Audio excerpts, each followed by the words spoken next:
Hola, ¿cómo están? Estamos de nuevo en Conversafondo, un espacio auspiciado por Desinformémonos y por Nauyaca Producciones. Un espacio en donde platicamos, conversamos con diferentes personas, creadores, creadoras, pensadores. Y bueno, muy bienvenidos, muy bienvenidas otra vez a Conversafondo.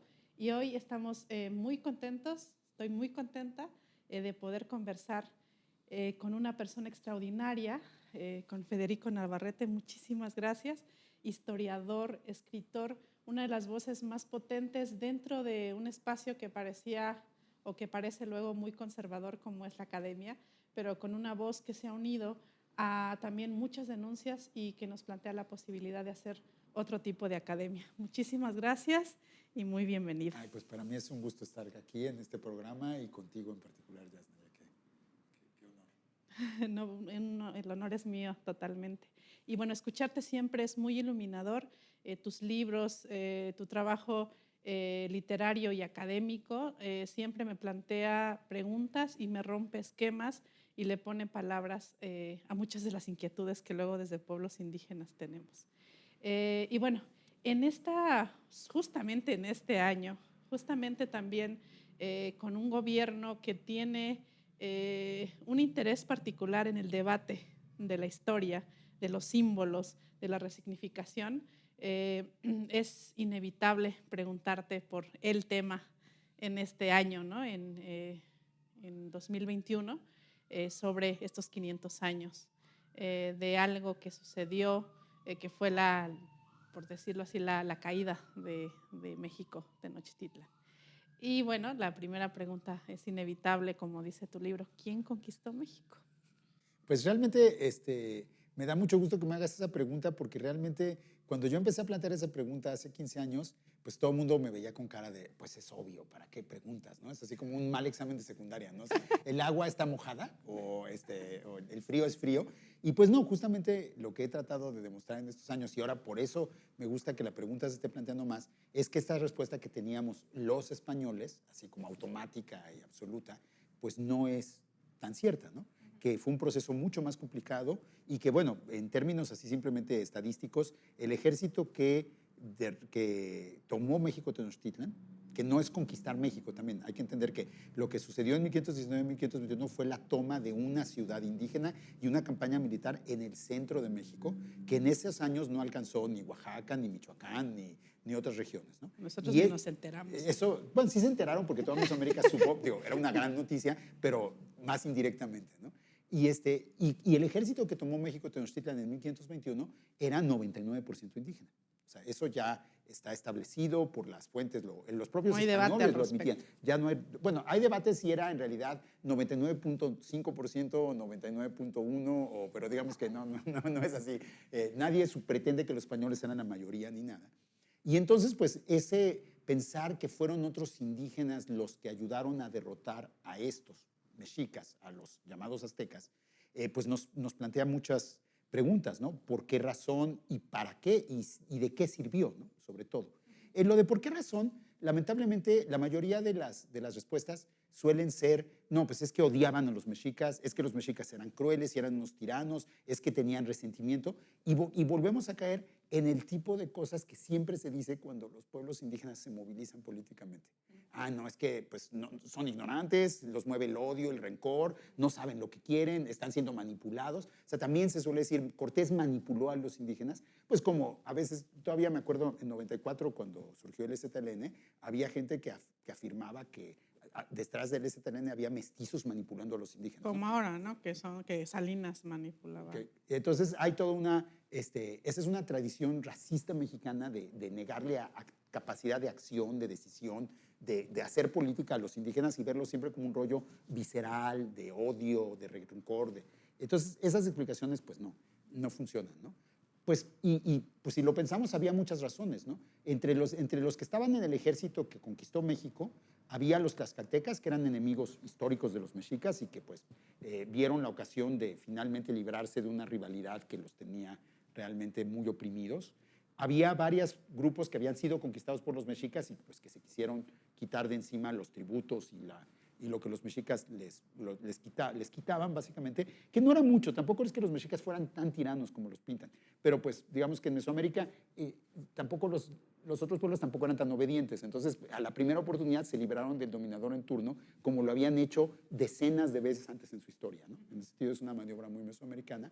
Y luego sí hubo, pues lo que podríamos llamar un poco más traidores en ese sentido, como los texcocanos, que eran los principales aliados de los mexicas, y que a la hora de la hora pues les dijeron adiós y se fueron con los españoles porque 80 años antes le habían dicho adiós a los de Iztapalco y se habían ido con los mexicas, y porque pues esa es la manera en que conservaban su poder, ¿no?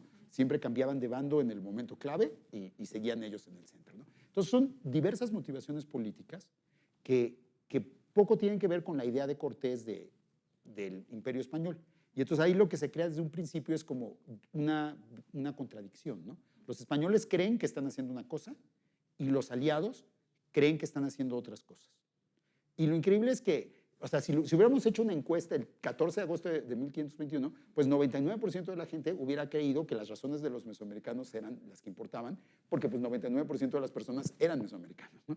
Y entonces, o sea, hubiera ganado Calle, nos libramos de los mexicas y ahora probablemente vamos a hacer una triple alianza, Texcoco, Tlaxcala, españoles, y pues vamos a tener que pagar tributo, pero pues vamos a negociar que no sea tan grave y las cosas van a seguir más o menos como siempre han sido. Pues, desde luego, grave error, ¿no? O sea, porque eso no sucedió, tristemente, ¿no? A los españoles, a Hernán Cortés y a los otros conquistadores, tampoco se les cumplieron sus planes, ¿eh? Ellos querían ser para siempre los señores feudales de México, tener para siempre y heredarle a los hijos de sus hijos sus encomiendas, y pues nada de eso se les cumplió y también los desplazaron. Entonces, digamos que ni los españoles ni los indígenas vieron cumplido lo que esperaban de la conquista.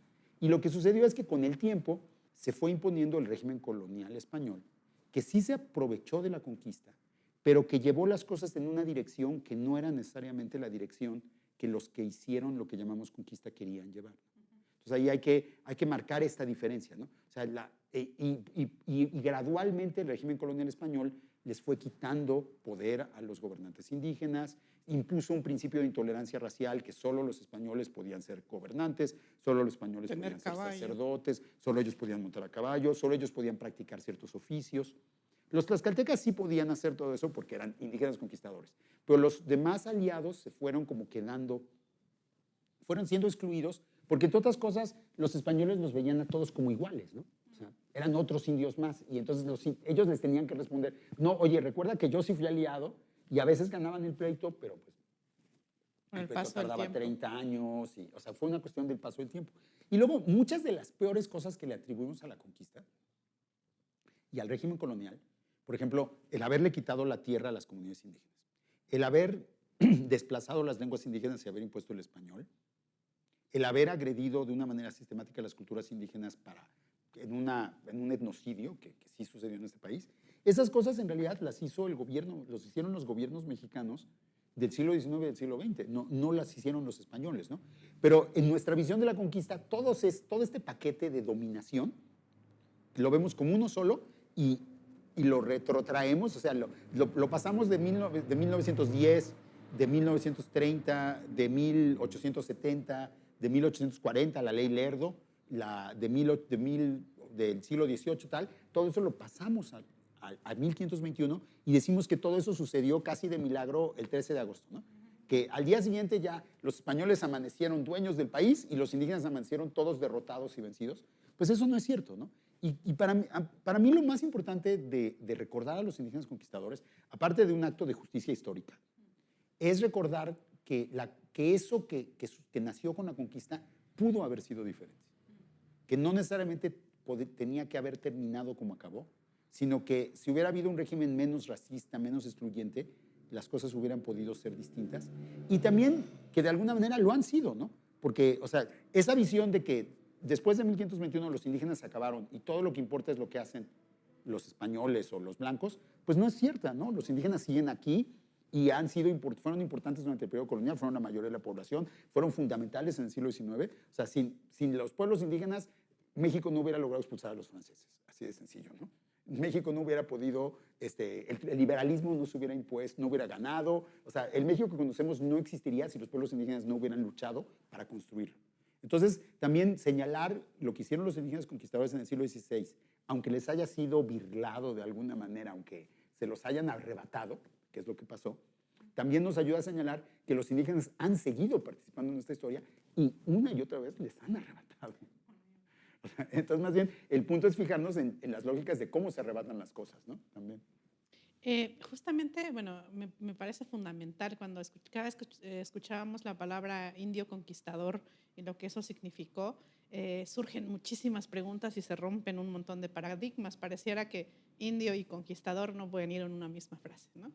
Pero en esta disputa que se hace constantemente en la historia, sobre todo en este año, en este contexto, me preocupaba que a veces se captura, digamos, estos hechos innegables, ¿no? Como dices, un ejército de más del 90% constituido por lo que ahora conocemos como pueblos indígenas, para relativizar los efectos del orden colonial. O sea, como que no se diferencia entre la conquista o, digamos, la toma de México Tenochtitlan del establecimiento del orden colonial, y luego se utiliza para relativizar esclavitud en minas, tributos insostenibles para el caso de la región Mije, que mataron de hambre a la población, el secuestro de personas en África para traerlas como trabajo esclavo. ¿Cómo podríamos decir esto y además evitando esa captura o creo que ese es uno de los riesgos del argumento que yo planteo.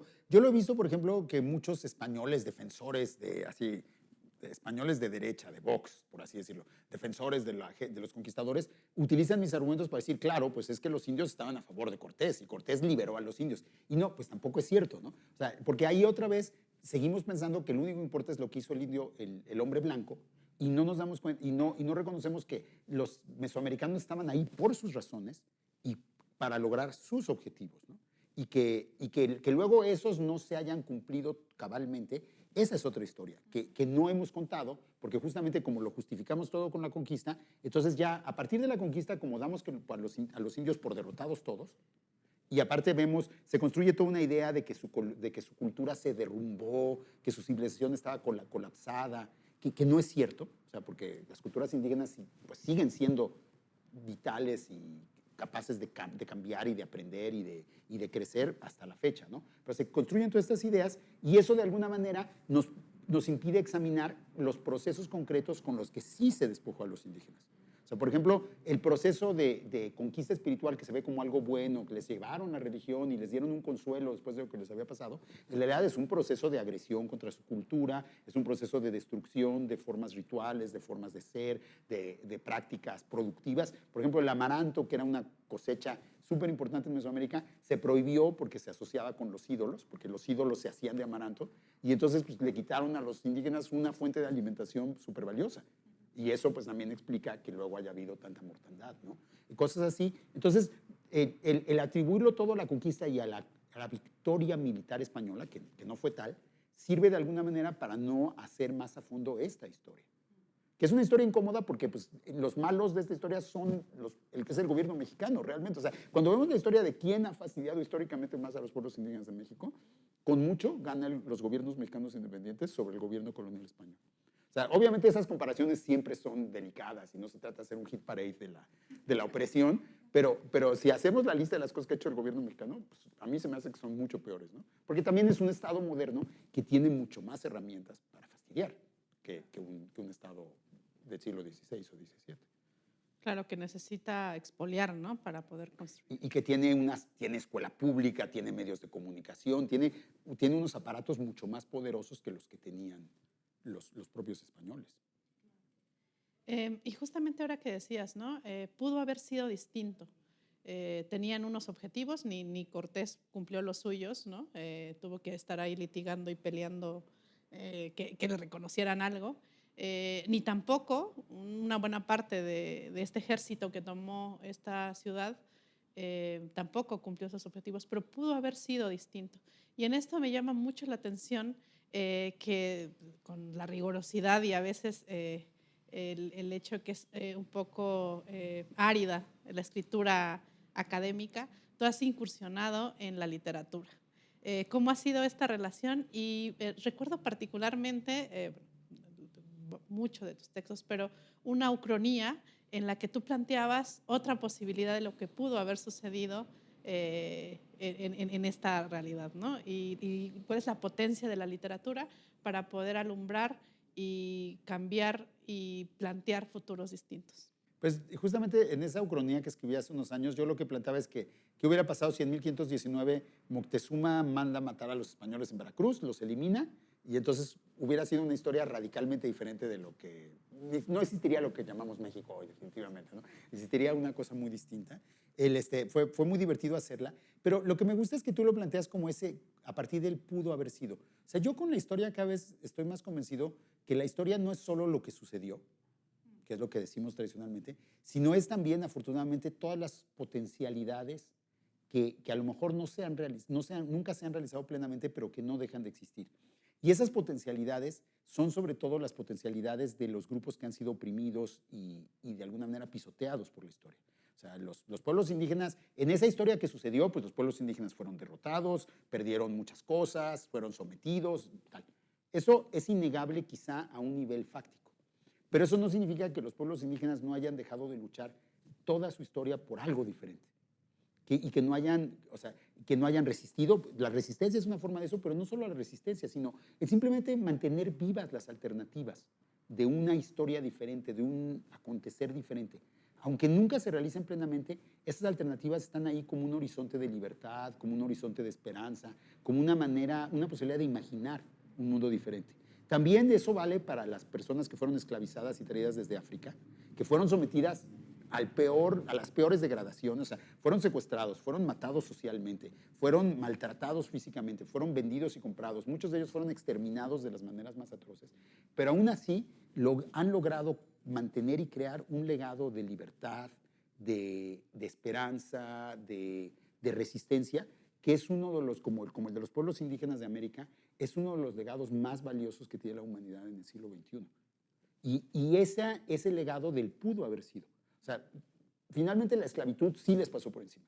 Finalmente África fue desolada por la esclavitud y 10 millones de personas fueron secuestradas y traídas contra su voluntad a América en las condiciones más infames, pero de ahí nació el jazz, de ahí nació el pensamiento crítico, uno de los pensamientos críticos más brillantes, que es los pensamientos de la negritud, Frantz Fanon, de ahí nació tantas cosas que nos deslumbran y que nos dan esperanza hoy, y lo mismo vale para los pueblos indígenas. Ese es el pudo haber sido, esas posibilidades de una historia diferente que no se tienen que realizar para ser verdaderas.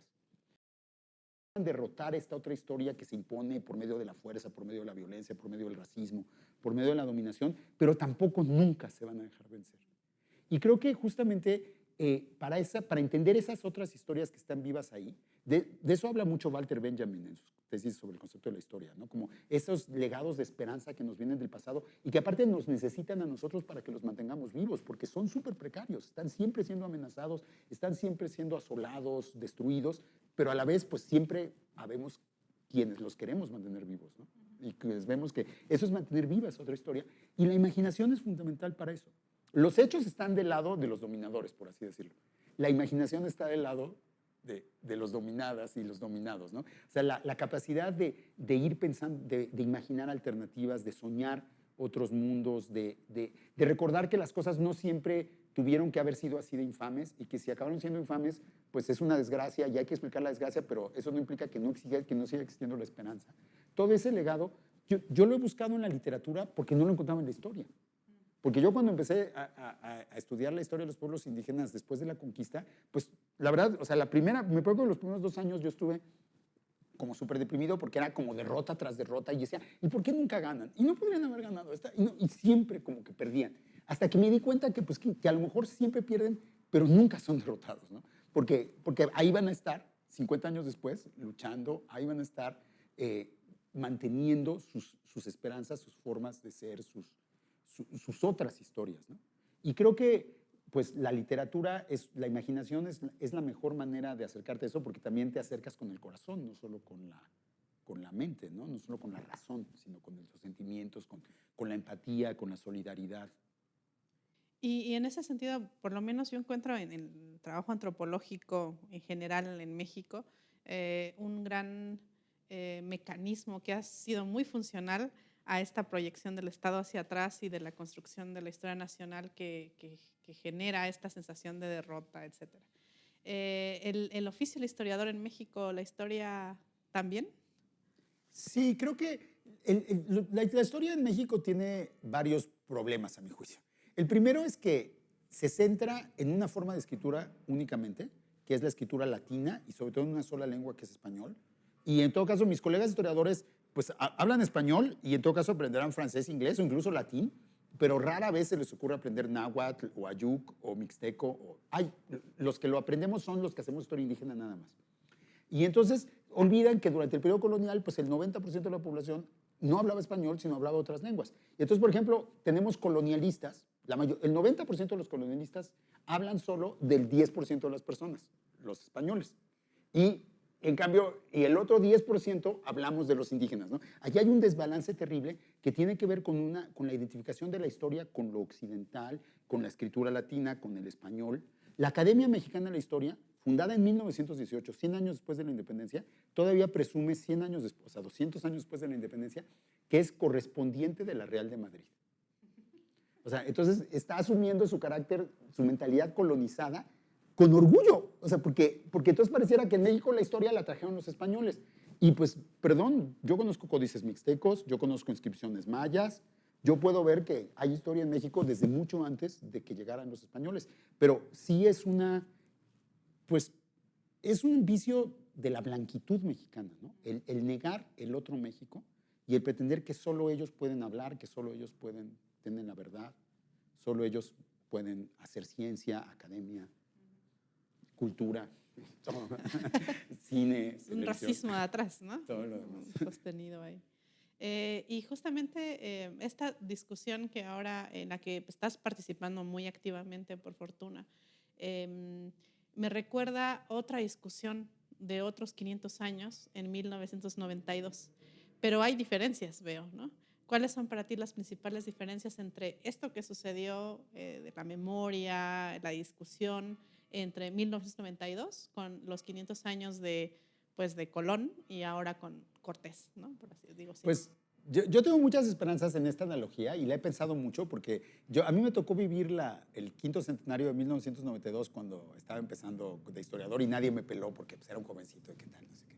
Y entonces me esperé y dije, la mía va a ser cuando venga la conquista. pero más allá de eso, 1992 empezó con la corona española hablando de vamos a celebrar el 500 años del descubrimiento de América. Hicieron un logotipo en que había dos munditos y la corona de España arriba de ellos, ¿no? Así como, entonces, vamos a celebrar nuestro legado imperial y vamos a celebrar que seguimos siendo los chidos del planeta, ¿no? Era un argumento absolutamente autocelebratorio e imperialista. Los estados latinoamericanos, liderados por León Portilla, que era embajador en la UNESCO, les impusieron a los españoles la idea del encuentro de dos mundos, que era una fórmula política para que pues, un estado latinoamericano pues, difícilmente podía celebrar el descubrimiento, ¿no? Y la coronita, ¿no? Pues ya somos repúblicas soberanas desde hace 200 años, ¿no? Perdón. Perdón, o sea, tranquilo. Y no es que, no sé qué tan soberanas, pero al menos, bueno, las apariencias se mantienen, ¿no? Y entonces fue un pleito pues, entre españoles y élites mestizas y blanqueadas de toda América Latina.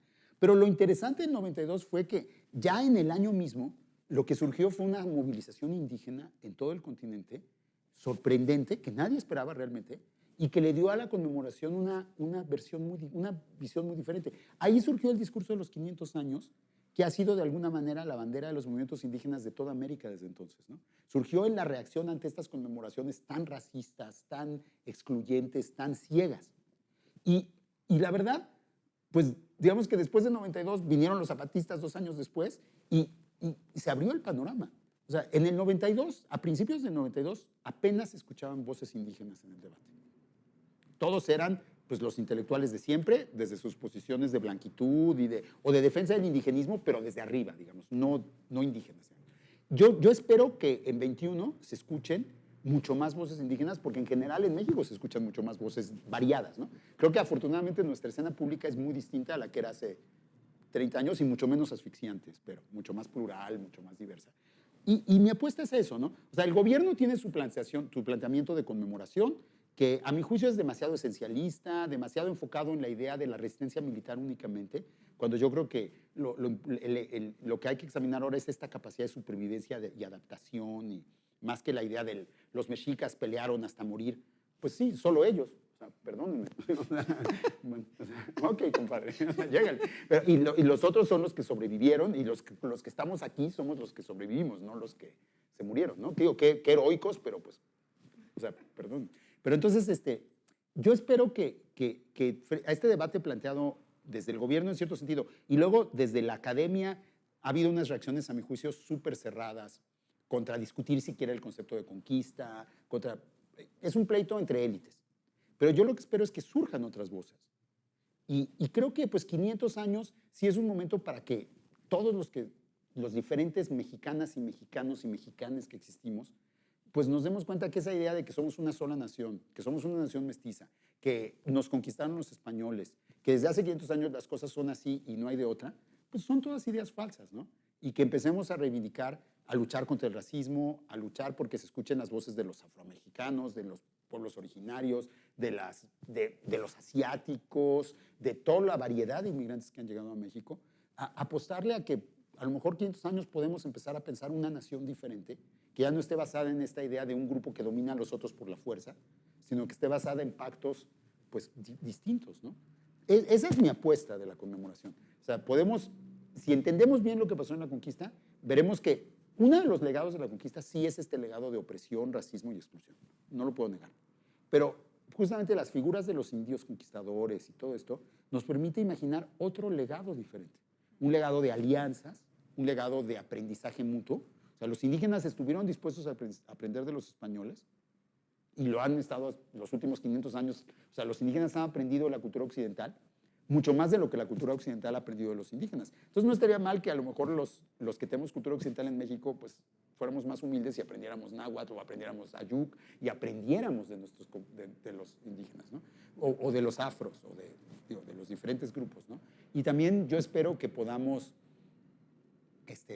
plantear otro tipo de relaciones que no se basen en esa dominación vertical de los blancos sobre el resto de la población, sino que se basen en más respeto, que no se basen en el infame machismo que hay detrás del mito de Cortés y Malinche y de las cosas, por ejemplo, que dijo Octavio Paz en El laberinto de la soledad y todo eso. O sea, un poco cuestionar todos estos legados que sí son de odio, de violencia, de racismo, de discriminación y que han generado un país súper injusto, súper violento y que claramente ya no aguanta más esa lógica, ¿no? Entonces, pues, 500 años no será momento de que planteemos algo, maneras diferentes de vivir juntos. Y justamente tocas esto, ¿no? Del tema del machismo. Y ahí tenemos esta figura fundamental, apasionante de Malinche, ¿no? Que se ve o es la traidora, el clásico, hasta tenemos un sustantivo nuevo derivado de su nombre, pero también que se plantea desde el enamoramiento y el amor romántico. Entonces, su figura está como trastocada por un montón de capas, ¿no? Del patriarcado, del racismo, de esto. Y tú has sido muy enfático en plantear otras lecturas de una mujer en un contexto muy complejo y de una mujer extraordinaria como lo fue Malinche.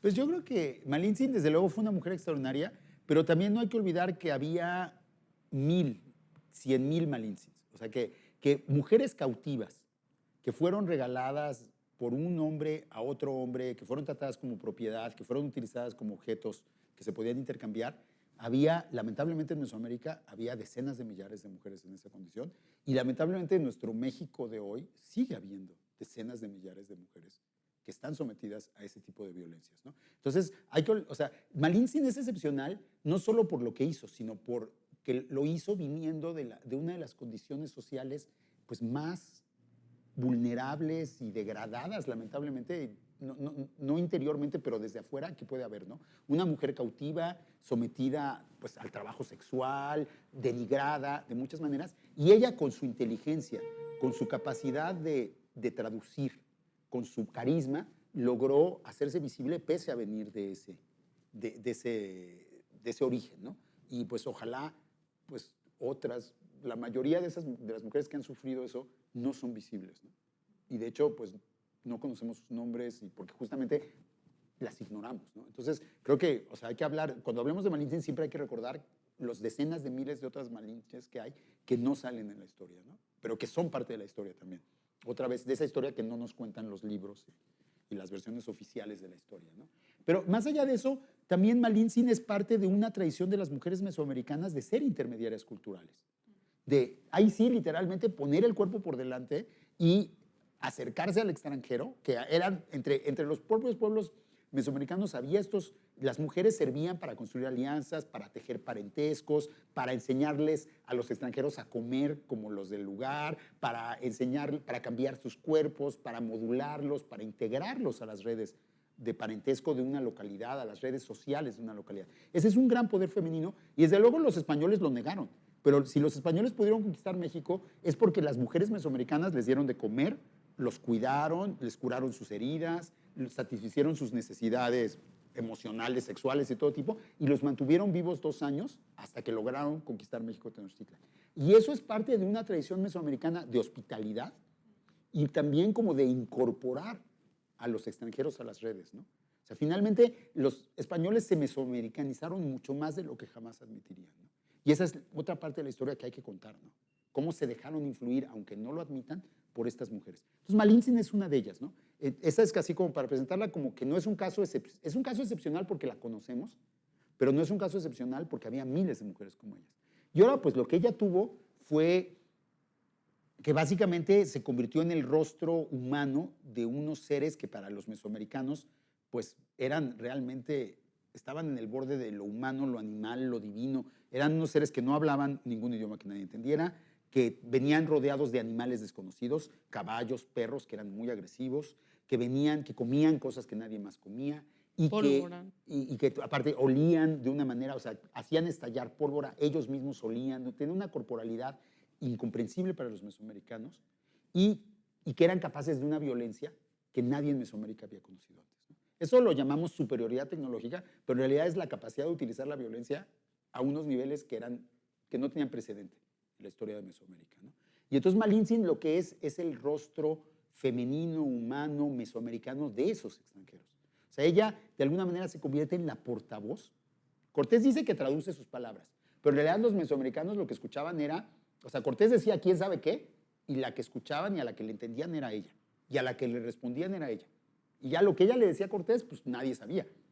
Entonces Malintzin era el Marina, Malintzin, o sea, cómo cambia el nombre. Marina es el nombre español, luego Malina, Malintzin, y Malintzin en Mesoamérica es el Malinali, en náhuatl, es la red, es esta planta que se tuerce y por la que fluyen las energías del cosmos. Entonces también Malintzin es la mujer que está con el español y entonces son un ser mezclado, son un ser complejo que es a la vez el hombre español y la mujer indígena, que son la espada y el arma de fuego, pero el huipil, que son la violencia, pero la palabra, que son lo masculino, pero lo femenino.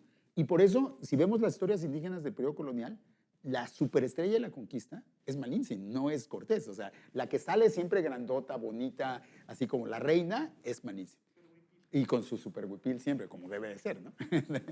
Y entonces, ella es la que, para los mesoamericanos, ella fue, de alguna manera, la que realizó todo, la que negoció todo, era el rostro que ellos podían entender, el rostro que ellos podían reconocer. ¿Por qué lo hizo ella?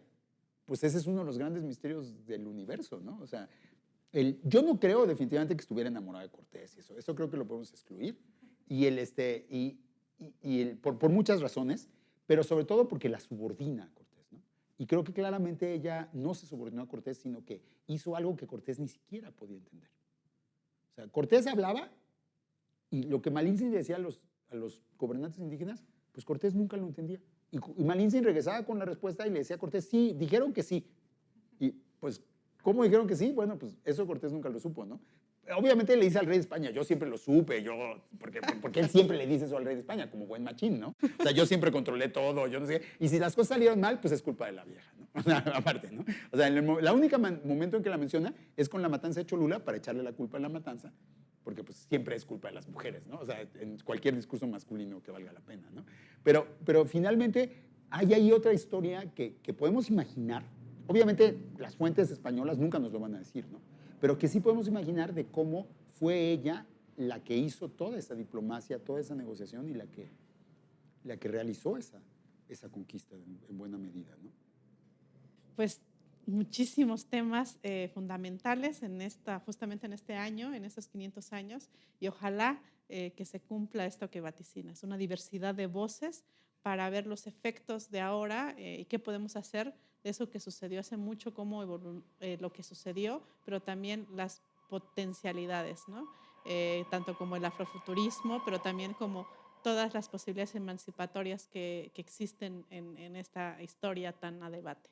Muchísimas gracias, Federico. Siempre es apasionante platicar contigo y bueno, esperemos que pronto podamos seguir esta plática continua. Con todo gusto. Muchísimas gracias.